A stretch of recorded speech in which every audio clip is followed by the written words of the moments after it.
Salam pemirsa, berjumpa lagi bersama saya. Dalam saat ini kita akan membahas nasihat firman Tuhan dengan judul bukunya Bersama Tuhan di Waktu Fajar.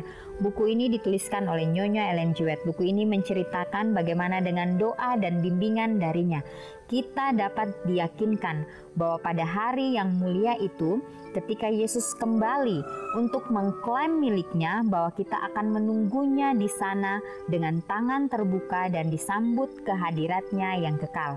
Inilah janji Kristus bagi masing-masing kita pada saat Dia mati. Dia bangkit dan Dia naik ke surga. Inilah janji yang Yesus berikan, janji yang begitu indah. Dia akan menyiapkan tempat yang penuh dengan kedamaian. Di sana tidak ada lagi kesedihan, di sana tidak ada lagi kejahatan. Di sana kita akan hidup damai untuk selama-lamanya. Dan inilah bagaimana kita sebagai umat-umat Tuhan, kita perlu terus mempraktekkan akan setiap karakter Kristus di dalam kehidupan kita setiap harinya. Pada saat ini saya mengundang akan seluruh anggota keluarga dan saudara-saudara semua. Kita boleh berkumpul bersama-sama. Kita akan mempelajari nasihat firman Tuhan pada saat ini, dan biarlah rencana-rencana indah Tuhan itu akan menjadi bagian masing-masing kita. Kita akan masuk dalam judulnya, yaitu kebaikannya adalah kekal. Pemirsa juga bisa mengambil Alkitabnya dan kita sama-sama buka di dalam Yesaya 54 ayat 8. Dalam murka yang meluap, aku telah menyembunyikan wajahku terhadap engkau sesaat lamanya.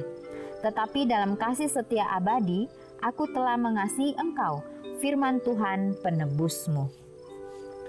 Melalui segala ujian, kita mempunyai seorang penolong yang tidak pernah gagal. Ia tidak meninggalkan kita sendirian untuk bergumul dengan pencobaan, bertempur dengan kejahatan, dan akhirnya diremukkan dengan beban dan kesusahan.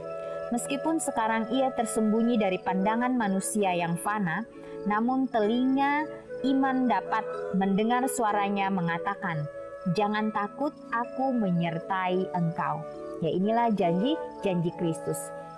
Ya, bila mana kita yang melewati ujian-ujian yang begitu membebani atau yang begitu menyakitkan di dalam kehidupan kita, kita perlu tahu bahwa ada seorang penolong yang tidak pernah gagal, yaitu Yesus. Bagaimana Dia akan terus mendampingi kita pada saat kita berada di dalam pencobaan, pada saat kita bertempur dengan kejahatan, dan akhirnya diremukkan dengan beban, dan pada saat kita diremukkan dengan beban dan kesusahan, Dia selalu ada untuk kita. Karena walaupun kita tidak melihat Dia sebagai manusia yang fana, tetapi telinga iman dapat mendengar suaranya mengatakan, jangan takut. Aku menyertai engkau. Aku telah menderita kesusahanmu, mengalami pergumulanmu, menemui pencobaanmu. Aku mengetahui air matamu, aku juga telah menangis. Jadi apa yang kita rasakan pada saat ini, Yesus juga merasakan. Pada saat kita merasakan kesedihan, Dia pun merasakan itu. Pada saat kita merasakan sukacita, kita berbahagia, Yesus pun merasakan itu. Jadi setiap keluh kesah kita, biarlah kita datang kepada Kristus. Kita mengadu kepada Dia yang mempunyai akan dunia ini. Kesedihan yang terpendam sehingga tidak dapat dibisikkan ke dalam telinga manusia. Aku tahu, Yesus pun tahu. Jangan pikirkan bahwa engkau kesepian dan ditinggalkan. Meskipun kepedihanmu tidak mendapat simpati dalam hati siapapun di dunia, pandanglah kepadaku dan hiduplah. Inilah janji Kristus, janji indah Kristus bagi kita. Bila mana kita menghadapi berbagai macam kesusahan, berbagai macam pergumulan, pandanglah kepada Kristus, mintalah pertolongan darinya. Meskipun seorang gembala sangat mengasihi domba-dombanya, ia lebih mengasihi anaknya laki-laki dan anaknya perempuan. Yesus bukan saja gembala kita, Ia adalah Bapa kita yang kekal. Dan Ia berkata, "Aku mengenal domba-dombaku dan domba-dombaku mengenal aku, sama seperti Bapa mengenal aku dan aku mengenal Bapa." Biarlah pada saat kita ingin mengenal akan Kristus di dalam kehidupan kita. Biarlah hari demi hari ya kita boleh menyerahkan akan kehidupan kita kepadanya. Ya, mungkin kita akan mengalami tantangan, akan mengalami suatu ujian. Ya, disinilah bagaimana kita perlu penyerahan sepenuhnya kepada Kristus. Alangkah indahnya sebutan ini, anak yang tunggal, ia yang ada di ribaan Bapa. Ia yang telah dinyatakan Tuhan sebagai orang yang paling karib kepadaku. Persekutuan antara dia dan Tuhan yang kekal diambil untuk menggambarkan persekutuan antara Kristus dan anak-anaknya di bumi ini. Ya, jadi betapa indahnya pada saat kita mempelajari akan firman Tuhan. Disitulah kita akan diberikan kelegaan ya untuk lebih dekat lagi kepada Kristus. Ya, kita tahu pada saat ini kita hidup di akhir zaman. Ya, kita tahu bahwa dunia kita ya dunia yang penuh dengan kesusahan, yang penuh dengan kesesakan. Ya, mungkin kita melihat ya orang-orang di sekeliling kita, mereka mengalami kebahagiaan. Ya, tetapi hati mereka ya kita hanya melihat dari luar mereka berbahagia. Ya, tapi hati mereka hancur. Ya, mereka hampa. Ya, tapi pada saat kita datang kepada Kristus, ya kebahagiaan yang dipancarkan itu beda dengan apa yang kita dapati dari dunia. Bahwa Yesus akan memberikan kita suatu kepuasan yang begitu luar biasa pada saat kita mengikuti Dia. Tetapi kita harus ya mengalami dulu ya ujian-ujian di dalam kehidupan kita. Ya, disitulah bagaimana kita diuji kesetiaan kita. Apakah kita tetap setia? Apakah kita tetap ya terus memandang kepada Kristus? Ya, persekutuan antara dia dan Tuhan yang kekal diambil untuk menggambarkan persekutuan antara Kristus dan anak-anaknya, yaitu saudara dan saya. Ya, bila mana kita ya pada saat ini mengalami suatu pergumulan hidup ya di dalam kehidupan kita, biarlah kita mau menyerahkan sepenuhnya hanya kepada Kristus. Dia akan memberikan kita kesanggupan untuk melewati ya masalah demi masalah itu. Ya, kita jangan lari dari masalah itu, tapi kita hadapi masalah itu. Ya, kita minta tuntunan Tuhan sehingga semuanya itu dapat diselesaikan dengan baik. Karena kita merupakan pemberian Bapaknya dan pahala pekerjaannya, Yesus mengasihi kita sebagai anak-anaknya. Para pembaca, Ia mengasihimu.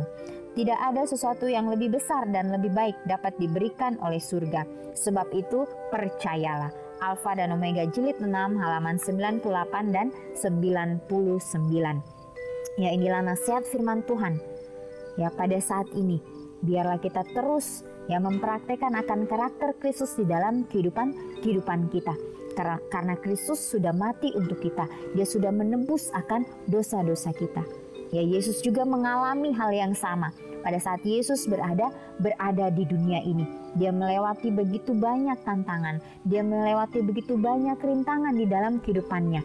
Ya, orang-orang yang sebenarnya ya yang harus percaya kepada Kristus. Ya, orang-orang yang sebenarnya harus mendukung akan pekerjaan Kristus di atas dunia ini. Ya, mereka malah menolak, mereka malah tidak suka kepada Kristus. Ya, Kristus mengalami suatu kesedihan yang luar biasa. Ya, dia ditolak oleh orang-orang yang mempelajari akan firman Tuhan. Ya, tetapi Yesus terus ya, dia terus mencari umat-umatnya. Walaupun dia ditolak, tetapi Yesus tetap mengasihi mereka. Ya, ada juga orang-orang yang mengikuti Yesus. Ya, disitulah Yesus bagaimana dia terus mencari ya setiap umat-umatnya yang tersesat. Dia terus mencari akan domba-domba yang hilang itu. Ya, sehingga dia terus ya memberikan mereka suatu amaran, memberikan mereka suatu peringatan. Ya, bahwa inilah ya dunia kita. Ya, dunia yang penuh dengan dosa. Ya, kita digelapkan oleh berbagai-bagai hal-hal duniawi. Kita dibutakan dengan kesenangan duniawi. Ya, sehingga kita tidak jeli melihat mana hal yang benar, mana hal yang salah. Ya, karena kita hidup di suatu zaman di mana semua itu ya terlihat bahwa semuanya itu sama saja. Ya, tetapi kita jangan terlena, kita jangan tertipu.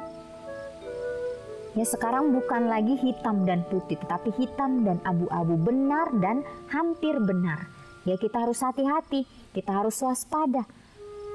Ya, kita harus terus mengoreksi akan diri kita. Tuhan, apalagi yang harus saya lakukan? Tuhan, bantu saya ya supaya saya terus ya memandang kepadamu, supaya saya terus setia dalam hal-hal yang terkecil itu. Ya, setia terus dari hal-hal yang terkecil, sehingga ya Tuhan terus dapat ya membantu kita untuk terus berjalan dari hari ke hari.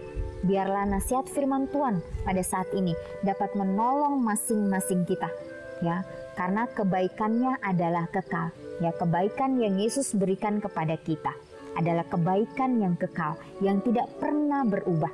Ya, pada saat Yesus berada di dunia, ya dia melewati begitu banyak kesedihan, begitu banyak ya tangisan yang dia lalui. Tetapi bagaimana dia terus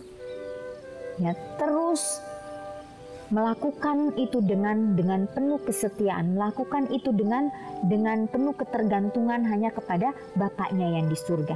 Ya, pada saat Yesus berada di Taman Getsemani, ya di situ dia berdoa, dia bergumul kepada Tuhan. Ya, dia bergumul kepada Bapaknya. Ya, Bapak, ya, dia merasa dia tidak sanggup. Dia tidak sanggup untuk melalui semuanya itu. Ya, dia mengatakan, Bapa, biarlah cawan ini berlalu daripadaku, tapi dia kembalikan lagi, Bapa, biarlah kehendak-Mu yang jadi. Jadi dia terima apapun yang terjadi di dalam kehidupannya. Kesakitan yang begitu luar biasa yang dia alami pada saat dia berada di atas kayu salib. Ya, disitulah Yesus, ya bagaimana dia memberikan contoh yang begitu sempurna bagi setiap umat manusia. Tapi kita tahu ya pada saat dia mengalami kematian, ya Yesus mengalami suatu kemenangan, ya dia bangkit dari kematian itu, ya sehingga dia memberikan pengharapan kepada setiap umat manusia. Ya, disitulah bagaimana murid-muridnya melihat bahwa inilah Sang Juru Selamat. Disitulah murid-muridnya mereka bersatu. Ya, mereka tahu ya bahwa inilah Juru Selamat kita. Kita harus terus memandang kepada Dia. Ya, sehingga murid-muridnya diberikan kuasa ya untuk menyampaikan akan kabar sukacita itu kepada setiap orang.